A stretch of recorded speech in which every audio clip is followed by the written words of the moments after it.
నమస్తే welcome to Janata news ముందుగా headlines ఏడాది దేశంలో భారీ వాన జలమయమైన దుబాయ్ ఎయిర్పోర్ట్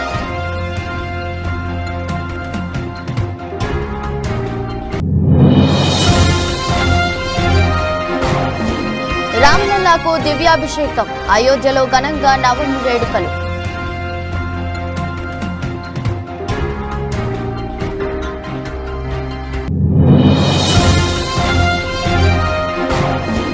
మోదీ మళ్లీ అధికారంలోకి వస్తే దేశం 200 ఏళ్ల వెనక్కి వెళ్తుంది సీఎం స్టాలిన్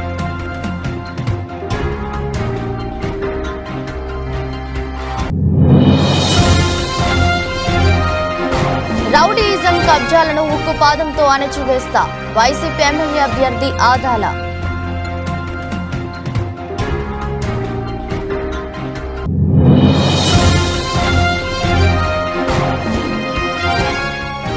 గోల్డ్ మారథాన్ తొలిసారి తులం ధర 74,000 పైకి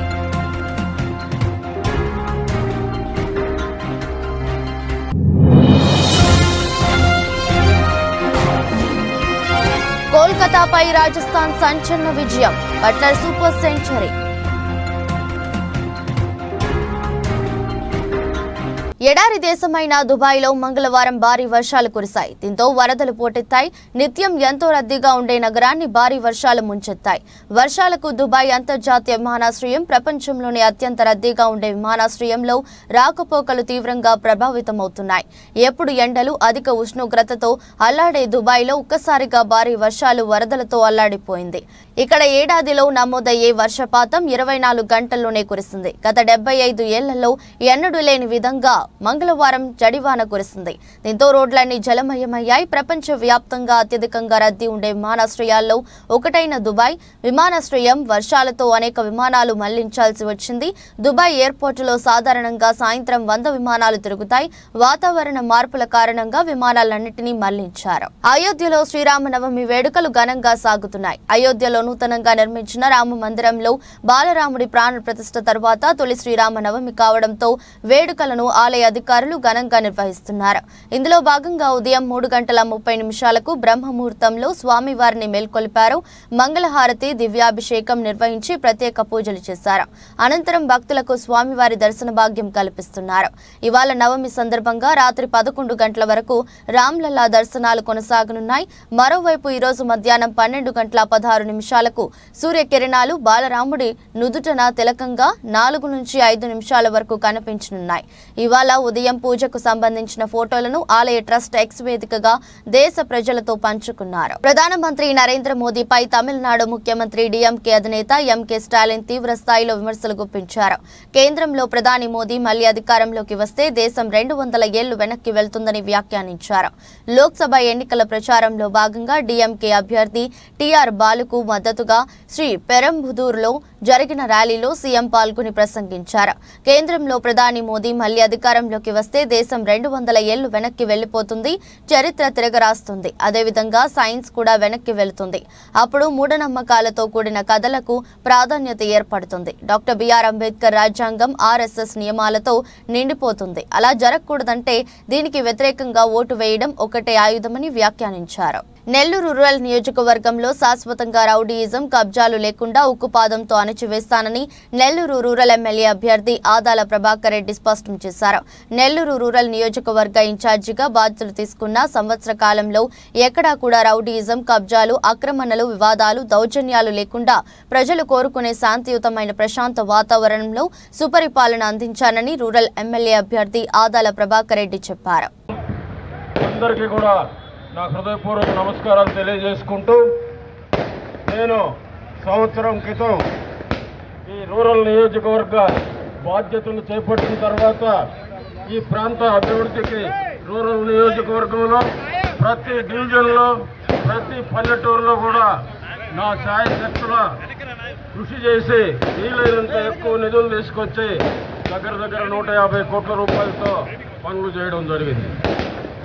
ఒక పక్క మన వైఎస్ జగన్మోహన్ రెడ్డి గారు సంక్షేమ కార్యక్రమంలో ఎక్కడా కూడా ఇబ్బంది జరగకుండా ప్రతి పేద మధ్యతరగతి కుటుంబానికి ఆర్థికంగా మల్కాజ్గిరి పార్లమెంట్ పరిధిలోని సికింద్రాబాద్ కంటోన్మెంట్ నియోజకవర్గం తిరుమలగిరిలోని ఆల్ సెయింట్స్ చర్చ్ ఇన్స్టిట్యూట్లో జరిగిన all Malkajgiri cantonment pastors and leaders fellowship కార్యక్రమంలో భాగంగా పాల్గొని ప్రత్యేక ప్రార్థనలు చేసిన మల్కాజ్గిరి పార్లమెంట్ పీఆర్ఎస్ అభ్యర్థి రాగిడి లక్ష్మారెడ్డి.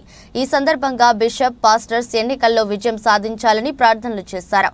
ఆ తర్వాత క్రైస్తవ సోదర సోదరీమణులు అందరికీ వందనాలు తెలిపారు. క్రైస్తవ సోదరులు ఏదైనా మాట ఇస్తే కమిట్మెంట్తో ఉంటారని, లోకానికి యేసుక్రీస్తు ప్రేమను, జాలి, కరుణను పంచారు. క్రిస్టియన్లు అదే మార్గంలో నడుస్తూ ఎన్నో సేవా కార్యక్రమాలు చేస్తుంటారని అన్నారు. 75 సంవత్సరాల క్రితమే మా నాన్న ప్రభురెడ్డి అని పేరు పెట్టారని గుర్తు చేశారు. కాబట్టి చిన్ననాటి నుంచి వారితో నాకు సాన్నిహిత్యం ఉంది అని అన్నారు. క్రిస్టియన్ల సమస్యల మీద పార్లమెంట్ కోట్లాడతా అని హామీ ఇచ్చారు. ముందుకెళ్తున్న ఘనత ఆయనది. అదేవిధంగా ఎంతో రాజకీయ చతురత, ఒక ప్రాబ్లంని అర్థం చేసుకొని ఏ విధంగా సాల్వ్ చేయాలనే చతురత కలిగిన వ్యక్తి. మనకు కంటోన్మెంట్లో అనేక సమస్యలు, మనం ఇలా డిఫెన్స్ వాళ్ళతోటి ఎన్ని సమస్యలు, రోడ్ క్లోజర్ విషయాలే, అది కాకుండా రైల్వే లైన్లతోటి ప్రతి ఒక్క దగ్గర మనకి ఇలా కేంద్ర ప్రభుత్వ సంస్థలతోటి అనేక విషయాలపైన మనకి ఇబ్బందులు ఉంటాయి. కాబట్టి మన గురించి తెలిసిన వ్యక్తి, మన సమస్యల పట్ల పూర్తి అవగాహన కలిగిన వ్యక్తిని మనం ఎన్నుకుంటే తప్పకుండా మనకు కూడా అక్కడ సమస్యలు పరిష్కారం అయ్యే దిశగా మనం కూడా వెళ్ళొచ్చు. అన్నను ఒక ప్రశ్న అడగాలనుకుంటున్నాను క్రైస్తవ సమాజం ఎదుట. అన్న, మా తరఫున పార్లమెంట్లో గలం విప్పుతారన్న, మా సమస్యలు పార్లమెంట్లో ఎత్తి మాట్లాడతారని మా సభాపక్షంగా ప్రమాణం చేయండి. ఒకటి చెప్తానన్నా, నేనైతే ఒక 25-30 సంవత్సరాలు రాజకీయ జీవితంలో, ప్రజాక్షేత్రంలో, ప్రజాసేవలో ఉన్న నాకు భగవంతుడు అవకాశం ఇచ్చిండు. భగవంతుడిలా కేసీఆర్ గారు కూడా నన్ను దీవించిండు. తప్పకుండా నాకు తెలుసు, ఇంతకుముందే గ్రేవ్ యార్డ్స్ గురించి మాట్లాడిండ్రు, ఇంకా చాలా విషయాలు అయ్యి, కానీ అందరూ బోర్ అవుతారని చెప్పి తొందరగా క్లోజ్ చేసిన. అన్న ఒకటైతే మాట ఇస్తున్నా, ఈ ఏరియాలో గ్రేవ్ యార్డ్సే కాకుండా మరి చిన్న బీఆర్ఎస్ ప్రభుత్వంను గద్దదింపినం. కవితను జైలుకు పంపాం. ఆమె బతుకమ్మ జైలులో ఆడుతుందని Munugode MLA Congress party Bhuvanagiri parliament నియోజకవర్గ ఇన్ఛార్జి కోమటిరెడ్డి రాజగోపాల్ రెడ్డి అన్నారు. ఎక్కువ మాట్లాడితే జగదీష్ రెడ్డిని రోడ్డుపై తిరగనీయమని, జగదీష్ రెడ్డిని కూడా జైలుకు పంపిస్తామని ఆయన స్పష్టం చేశారు. యాదాద్రి భువనగిరి జిల్లా భువనగిరి పట్టణంలో నిర్వహించిన కాంగ్రెస్ పార్టీ భువనగిరి పార్లమెంట్ నియోజకవర్గ ముఖ్య కార్యకర్తల విస్తృత స్థాయి సమావేశంలో కోమటిరెడ్డి రాజగోపాల్ రెడ్డి పాల్గొన్నారు.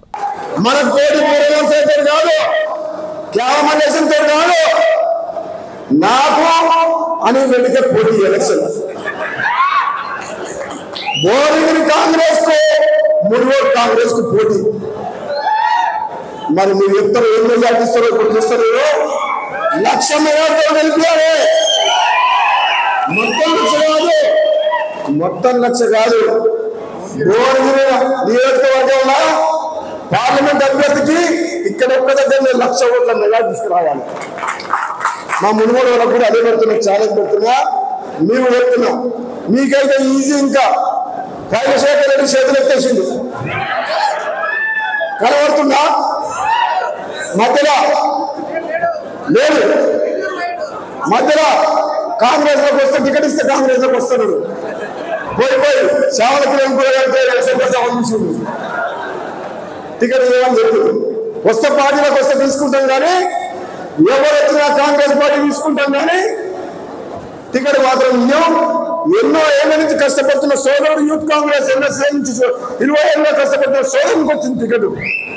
అందరూ అనుకున్నారు పేపర్లలో చూసి కోమటిరెడ్డి లక్ష్మి రాజగోపాల్ రెడ్డి భార్య టికెట్ పట్టుబడుతున్నా అని చెప్పి తప్పది. మేము టికెట్ కూడా అప్లై చేసావా? కోమటిరెడ్డి లక్ష్మి రాజగోపాల్ రెడ్డి కోమటిరెడ్డి లక్ష్మి నుంచి టికెట్ కూడా అప్లై చేయలేదు.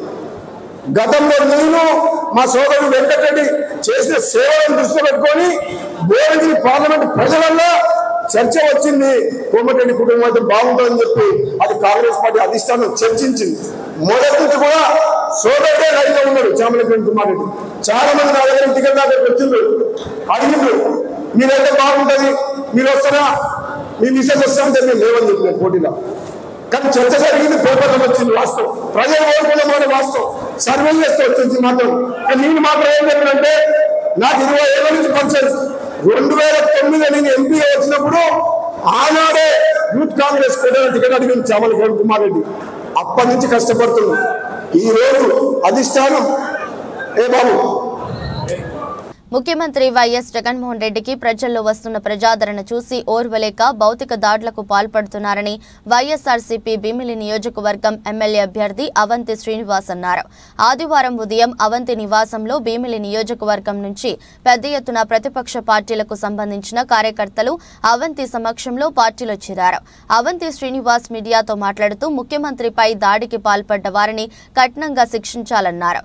రాజకీయాల్లో ఏమైనా ఉంటే తమ వాదన ద్వారా ప్రజల మనసులు గెలుచుకోవాలని, భౌతిక దాడులు తగవని హితవు పలికారు.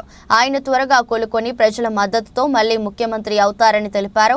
విజయవాడలో 4.5 గంటల పాటు జరిగిన రోడ్ షోకు ప్రజలు బ్రహ్మరథం పట్టారని, దీనిని చూసి ఓర్వలేక ఇటువంటి దాడులు చేస్తున్నారని అన్నారు. సో ప్రజాస్వామ్యాలందరూ కూడా దీన్ని ఖండించాలి. ప్రజాస్వామ్యంలో ఎవరి ప్రచారం వాళ్ళు చేసుకుంటారు, వాళ్ళు తిరుగుతున్నారు, వాళ్ళు ప్రచారం చేసుకుంటున్నారు. సో మేము తిరుగుతున్నాం, మేము చేసుకుంటున్నాం.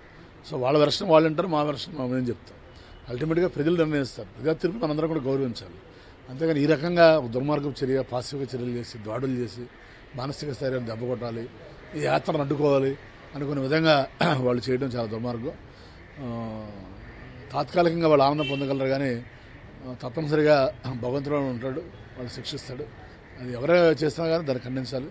ముఖ్యంగా జగన్ గారి మీద ఆనాడు కోడికత్తి కేసు కానీ వాళ్ళు ఇది కానీ మరి చేయడం, వాళ్ళు ఏదో రకంగా వీళ్ళని భౌతికంగా, ఎందుకంటే ఓపెన్గా గెలవలేము మనం, ప్రజాస్వామ్యంగా భౌతికంగా నిర్మూలించాలి అనే ఆలోచనతో చేస్తుంది కుట్ర. ఈ కుట్రను వెలికితీయాలి. దోషులు ఎవరైనా సరే, ఎంత పెద్దవారైనా సరే కఠినంగా శిక్షించాలని ఎలక్షన్ కమిషన్ కోరుతున్నాను. దాడి జరిగినా కూడా వద్దని చెప్తున్నా కూడా అంతమంది జనాలను చూసుకుని రాత్రి 3 గంటల పాటు అయినా అదే విధంగా రోడ్లు కూడా యాత్ర చేసుకుంటారు. అదే కదా. సో జగన్ గారికి ఉన్న గొప్ప ఆయుధం ఏంటంటే ధైర్యం. సో ప్రపంచంలో ధైర్యవంతుని ఎవరు ఏం చేయలేరు. సో ధైర్య సాహసే లక్ష్మి అంటారు ఆయన. అత్యంత ధైర్యవంతుడు ఆయన. దేనికి ఎలాంటి వాటికి చిన్న చిన్న వాటికి చెల్లించే వ్యక్తి కాదు ఆయన. కాబట్టి పోరాడే వ్యక్తి, పోరాట యోధుడు ఆయన. జీవితంలో ఎన్నో పోరాటాలు చేసి అతి చిన్న వయసులో ఈ స్థాయికి వచ్చిన వ్యక్తి ఆయన. కాబట్టి తప్పనిసరిగా ఆయన వెనకమాల మేమంతా కూడా జగనన్న సైన్యం ఉన్నాం. కోట్లాది మంది ఉన్నారు జగనన్న సైన్యం. రాష్ట్ర వ్యాప్తంగా కాదు, ప్రపంచవ్యాప్తంగా కూడా ఉన్నారు. కాబట్టి చూస్తూ ఊరుకోరు. ఏఎస్పేట మండలంలోని గంపర్లపాడు, వేల్పులగుంట, అక్బరాబాద్ గ్రామాలలో ఎన్నికల ప్రచార కార్యక్రమంలో పాల్గొన్న మాజీ మంత్రివర్యులు, తెలుగుదేశం పార్టీ ఆత్మకూరు నియోజకవర్గ ఎమ్మెల్యే అభ్యర్థి శ్రీ ఆనం రామనారాయణ రెడ్డి ప్రచారం నిర్వహించారు. ఈ ప్రచారంలో తెలుగుదేశం పార్టీ ఎమ్మెల్యే అభ్యర్థి ఆనం రామనారాయణ రెడ్డి మాట్లాడుతూ, నేను గుంపర్లపాడుకి ప్రచారంలో భాగంగా మీ ఆశీస్సులు అందుకోవడానికి మీ ముందుకు రావడం జరిగింది. మీరు ఇంత పెద్ద ఎత్తున నాకు స్వాగతం పలికి ఆదరిస్తున్నందుకు, అభిమానిస్తున్నందుకు పేరు పేరున ధన్యవాదాలు తెలియజేస్తున్నానని అన్నారు. 2 ఓట్లు ఇవ్వడం జరుగుతుంది. 2 ఓట్లు కూడా సైకిల్ గుర్తుకి. ఒకటి పార్లమెంట్ అభ్యర్థి శ్రీ వేమిరెడ్డి ప్రభాకర్ రెడ్డి గారు, రెండవది మీ ఎమ్మెల్యే అభ్యర్థిగా నేను. మేమిద్దరం పోటీలో ఉన్నాం. మరి వైఎస్ఆర్ కాంగ్రెస్ పార్టీలో 2 అభ్యర్థులు వాళ్ళు కూడా ఉన్నారు. ఒకరు జైలుకు వెళ్ళి 16 మాసాలు జైల్లో ఉండి, జైలు బెయిల్ మీద బయటకు వచ్చి మద్యాన్ని తయారు చేసే కంపెనీలు పెట్టుకుని డబ్బు దోచుకుని ఇవాళ ఎన్నికల్లో వైఎస్ఆర్సీపీ ప్రభుత్వం తరఫున పార్లమెంట్ అభ్యర్థిగా ఆయన కూడా మీతో ఉన్నారు. ఇవాళ మీరు ఆలోచన చేయాల్సింది, అధికారం లేకుండానే అనేక గ్రామాల్లో మినరల్ వాటర్ ప్లాంట్లు పెట్టి పరిశుభ్రమైన త్రాగునీరు ఇవ్వాలన్న వేమిరెడ్డి ప్రభాకర్ రెడ్డి తెలుగుదేశం అభ్యర్థి. ఇవాళ మద్యం కంపెనీలు పెట్టుకుని గతంలోనే వేల కోట్ల రూపాయల దోపిడీకి గురై ఏటూగా జైల్లో గడిపి ఆయన ఈనాడు మళ్ళీ మద్యం వ్యాపారం సాగిస్తూ విషపూరితమైన మద్యాన్ని మనకు అమ్ముతూ ఈరోజు ఆ పార్టీ తరఫున ఎంపీ అభ్యర్థిగా పోటీలో ఉన్నాడు. అదేవిధంగా ఎమ్మెల్యే అభ్యర్థిగా పోటీలో ఉన్న వ్యక్తి ఇప్పటికే అనేక క్రిమినల్ కేసుల్లో ముద్దాయి. ఆయనేమి మనకు కనపడినంత సౌమ్యుడు కాదు. అనేక క్రిమినల్ కేసులు ఆయన మీద ఉన్నాయి. రోడ్డు వేయకుండానే వేసినట్టు ప్రజాధనాన్ని దోచుకుంటే ఆయన మీద కేంద్ర ప్రభుత్వం, రాష్ట్ర ప్రభుత్వం కేసులు పెట్టింది. ఇవాళ ఆయన ఒకవైపు, నీరిచ్చిన వేమిరెడ్డి ప్రభాకర్ రెడ్డి, త్రాగునీరిచ్చిన వేమిరెడ్డి ప్రభాకర్ రెడ్డి ఒకవైపు ఉంటే, మద్యాన్ని అమ్ముతూ మద్యంతో ప్రాణాలను దోచుకుంటున్నటువంటి వ్యక్తి విజయసాయిరెడ్డి మరొక వైపు. నాగర్ కర్నూలు జిల్లా కొల్లాపూర్ పురపాలక చైర్పర్సన్ రఘుప్రోలు విజయలక్ష్మిపై అవిశ్వాసం నెగ్గింది. అవిశ్వాస తీర్మానానికి ఎమ్మెల్సీ కుంచుకుల్లా దామోదర్ రెడ్డితో పాటు 15 మంది కాంగ్రెస్ పార్టీ కౌన్సిలర్లు మద్దతు తెలిపారు. వీరంతా మున్సిపల్ చైర్పర్సన్ రఘుప్రోలు విజయలక్ష్మికి వ్యతిరేకంగా ఓటు వేశారు. బల పరీక్షకు మున్సిపల్ చైర్పర్సన్ రఘుప్రోల విజయలక్ష్మితో పాటు 4 బీఆర్ఎస్ కౌన్సిలర్లు హాజరు కాలేదు. ఈ సందర్భంగా కాంగ్రెస్ పార్టీ కౌన్సిలర్లు మాట్లాడుతూ మున్సిపల్ చైర్పర్సన్ రఘుప్రోలు విజయలక్ష్మిని అవినీతికి పాల్పడ్డారని ఎన్నోసార్లు ప్రశ్నించడం జరిగిందని, త్వరలోనే ఆమె జరిపిన అవినీతిపై పూర్తి స్థాయిలో విచారణ చేపడతామని పేర్కొన్నారు. భవిష్యత్తులో మంత్రి జూపల్లి కృష్ణారావు సహకారంతో మరింత అభివృద్ధి చేపడతామని అన్నారు. త్వరలో కాంగ్రెస్ పార్టీ తరపున కొత్త చైర్మన్ ఎన్నుకోవడం జరుగుతుందని తెలిపారు. డాబా గార్డెన్లోని ప్రెస్ క్లబ్ నందు జరిగిన విలేకరుల సమావేశంలో సతీ సమేతంగా మాట్లాడారు. పెందుర్తిలో తాను స్థానికుడిని అని, ఏ పార్టీతో సంబంధం లేకుండా ప్రజలను సేవ చేసే దృక్పథంతో తాను ఇండిపెండెంట్ గా పోటీ చేస్తున్నానని, గత 20 సంవత్సరాలుగా పెందుర్తి నియోజకవర్గం ప్రజలకు సహాయ సహకారాలు అందించడంతో పాటు ఎన్నో సేవా కార్యక్రమాలు చేశానని వివరించారు. ఈ నెల 19వ తారీఖున నామినేషన్ వేసి పెందుర్తి ఎమ్మెల్యే అనే నినాదంతో ప్రచారంలో దూసుకు వెళ్తానన్నారు. నియోజకవర్గ ప్రజలు తనను ఆశీర్వదించి గెలిపించాలని ప్రాధేయపడ్డారు. ఇంటింటికి వెళ్ళి స్వతంత్ర అభ్యర్థిగా పోటీ చేస్తున్నారు గుంటూరు నరసింహరావు గారు, మీ అన్నదమ్ముడు, మీ అబ్బాయి అనే విధంగా ప్రతి ఇంటింటికి వెళ్ళి బొట్టు పెట్టే కార్యక్రమం జరుగుతూ ఉంది.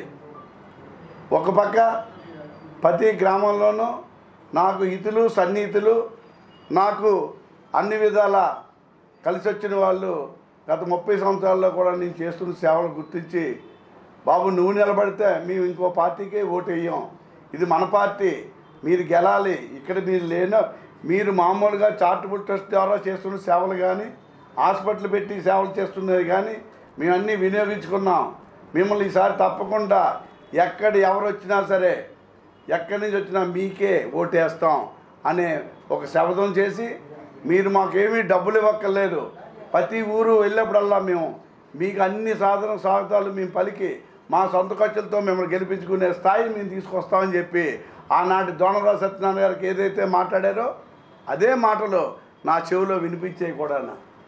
దయచేసి ఆ యొక్క కార్యక్రమాన్ని మేము ముందుకు పోతున్నాం. రేపు రానున్న రోజుల్లో కూడా అనేక కార్యక్రమాలు రూపొందించుకుంటున్నాం. మరి అదేవిధంగా మా మిస్సెస్ భారతి గారు కూడా 2 నిమిషాలు రేపు ప్రోగ్రాం 19వ తారీఖు ప్రోగ్రాం గురించి మాట్లాడతారు. మెదక్ జిల్లా చేగుంట మండలం కేంద్రంలో నేడు చేగుంట నర్సింగ్ మండలాల ముఖ్య కార్యకర్తల సమావేశం నిర్వహించడం జరిగింది. దుబ్బాక ఎమ్మెల్యే కొత్త ప్రభాకర్ రెడ్డి మాట్లాడుతూ దుబ్బాక ప్రజలకు మాయమాటలు చెప్పి మోసం చేసిన రఘునందన్ రావు ఎంపీ ఎన్నికల్లో చిత్తుగా ఓడిపోవడం ఖాయమని, మెదక్ గడ్డ మీద గులాబీ జెండా రెపరెపలాడటం ఖాయమని దుబ్బాక ఎమ్మెల్యే కొత్త ప్రభాకర్ రెడ్డి అన్నారు. అభ్యర్థిని గెలిపించుకుంటే మనకు లాభం జరుగుతుంది కానీ నష్టం జరగదు. మాయ మాటలతోటో దొంగ మాటలతోటో ఓట్ల కోసం డబ్బాలను లేపించుకున్న అభ్యర్థి కాదు వెంకటరామరెడ్డి గారు. ఒక మంచి స్వభావి, మరి మంచి సర్వీస్ చేసే గుణం ఉన్నది. మరి అది మనకు 7 సంవత్సరాలు మన జిల్లాలో పనిచేసింది కాబట్టి మనందరికీ కూడా తెలుసు.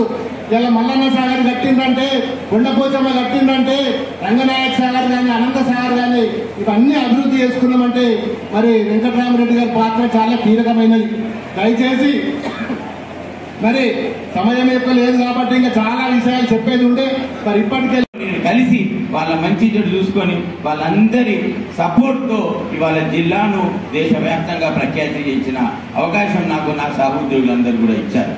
మరి వారందరి పరిచయాలు, కలెక్టర్ల పరిచయాలు, మరి అందరితో ప్రజా సమస్యలు అందరికన్నా మెరుగ్గా పని చేసే అవకాశం నాకు ఉంటుందని చెప్పి మీ అందరికీ సవినయంగా తెలియజేసుకుంటా ఉన్నా. మరి అదే మాదిరిగా ఢిల్లీలో కూడా మన ప్రాంత అవసరాలకు చకాచక పనిచేసే అవకాశం, ఏ డిపార్ట్మెంట్లో ఏ స్కీమ్స్ ఉంటాయి, ఏ డిపార్ట్మెంట్ నుంచి మన నియోజకవర్గానికి ఏ ఫండ్స్ తెచ్చుకోగలుగుతాం, మరి ఏ విధంగా మనం తెచ్చుకోవడం దానిలో నాకు అనుభవం ఉంది అని చెప్పి మీ అందరికీ కూడా సవినయంగా మనం చేస్తా ఉన్నాం.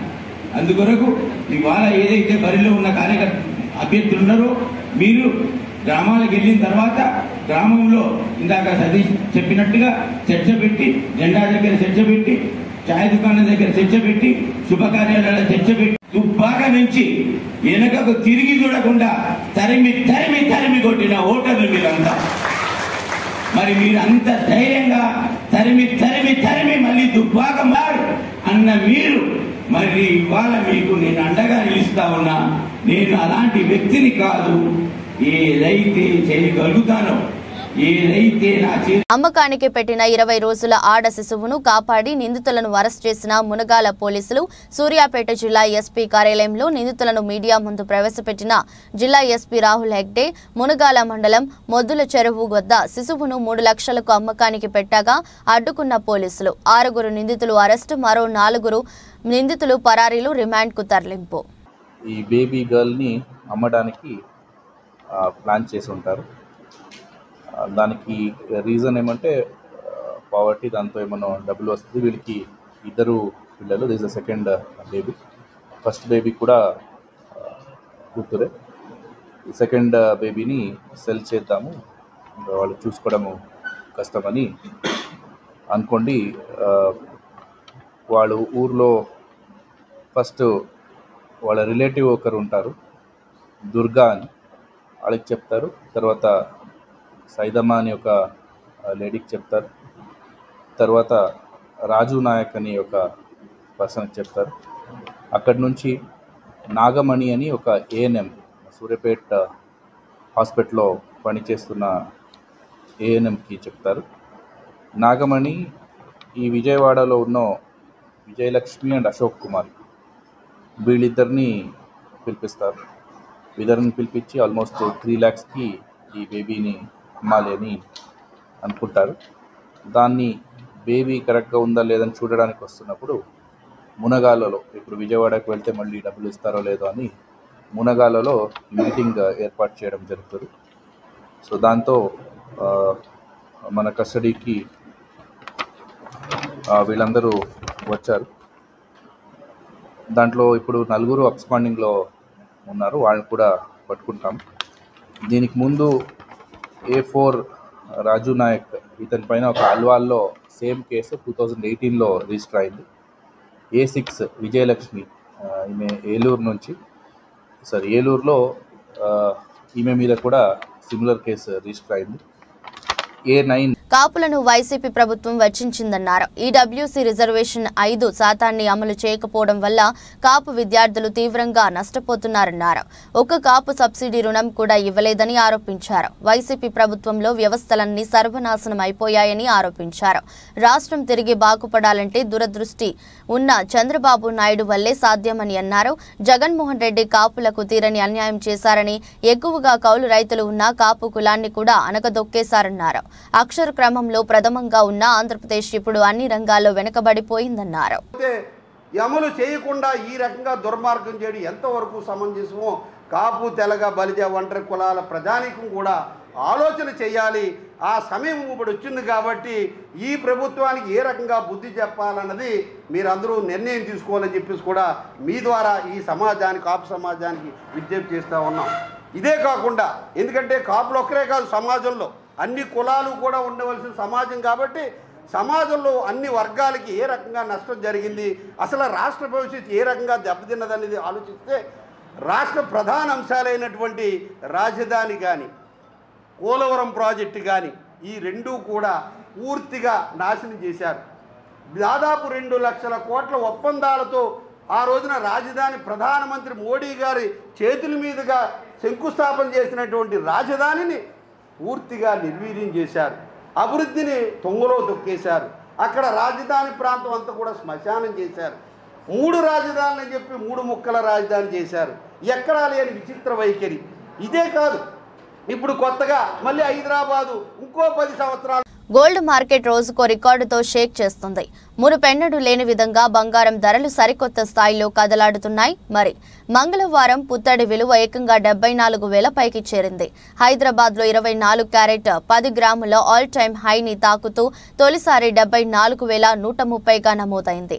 సోమవారం ముగింపుతో చూస్తే ఒక్కరోజే 980 ఎగబాకింది. అంతకుముందు రోజు 600 ఎగబాకిన విషయం తెలిసిందే. ఇక ఢిల్లీలో ఈ పెరుగుదల 73,750గా ఉంది. పేరుకు తగ్గట్టే రాజస్థాన్ రాయల్స్ విక్టరీ కొట్టింది. కోల్కతా నిర్దేశించిన 224 పరుగుల ఛేదనలో ఒక దశలో గెలుపు కష్టం అనుకున్న మ్యాచ్లో జోస్ బట్లర్ అసాధ్యాన్ని సుసాధ్యం చేసి రాజస్థాన్కు అనూహ్య విజయాన్ని అందించాడు. ఛేదనలో 8 వికెట్లు కోల్పోయిన ఆ జట్టు ఆఖరి బంతికి విజయాన్ని అందుకుంది. ఐపీఎల్ చరిత్రలో భారీ లక్ష్యాన్ని విజయవంతంగా ఛేదించిన జట్టుగా రాజస్థాన్ రికార్డులోకి ఎక్కింది. టాస్ ఓడి మొదట బ్యాటింగ్ చేసిన కేకేఆర్ ఓపెనర్ సునీల్ సరైన శతకంతో ఆ జట్టు నిర్ణీత 20 ఓవర్లలో 6 వికెట్ల నష్టానికి 223 పరుగులు చేసింది. టాస్ ఓడి మొదటి బ్యాటింగ్ చేసిన కేకేఆర్ ఓపెనర్ సునీల్ నరైన్ శతకంతో ఆ జట్టు నిర్ణీత 20 ఓవర్లలో 6 వికెట్ల నష్టానికి 223 పరుగులు చేసింది. బ్యాట్తో సెంచరీ బాదిన నరైన్ బౌలింగ్లోనూ రాణించాడు. బట్లర్కు ప్లేయర్ ఆఫ్ ది మ్యాచ్గా అవార్డు దక్కింది. ఈ సీజన్లో రాజస్థాన్కు ఇది 6వ విజయం కాగా కోల్కతాకు 2వ పరాభవం ఎదురైంది. వార్తలు ముగించే ముందు మరోసారి హెడ్లైన్స్. ఎడారి దేశంలో భారీ వాన, జలమయమైన దుబాయ్ ఎయిర్పోర్ట్.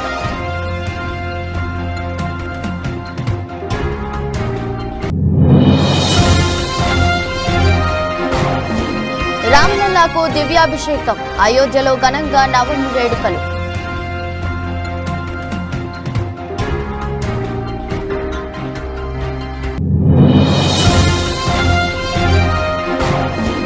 మోదీ మళ్లీ అధికారంలోకి వస్తే దేశం 200 ఏళ్ల వెనక్కి వెళ్తుంది, సీఎం స్టాలిన్.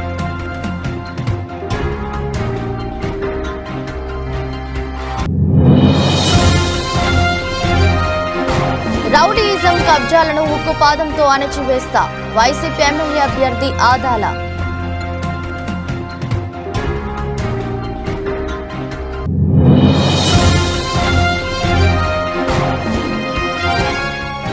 గోల్డ్ మారథాన్ తొలిసారి తులం ధర 74,000 పైకి.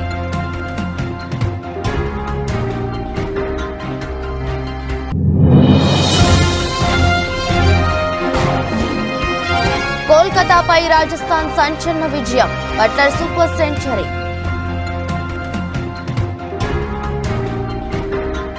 ఇది రోజు బులెటిన్. మరో బులెటిన్లో మళ్ళీ కలుద్దాం. అంతవరకు సెలవు, నమస్కారం.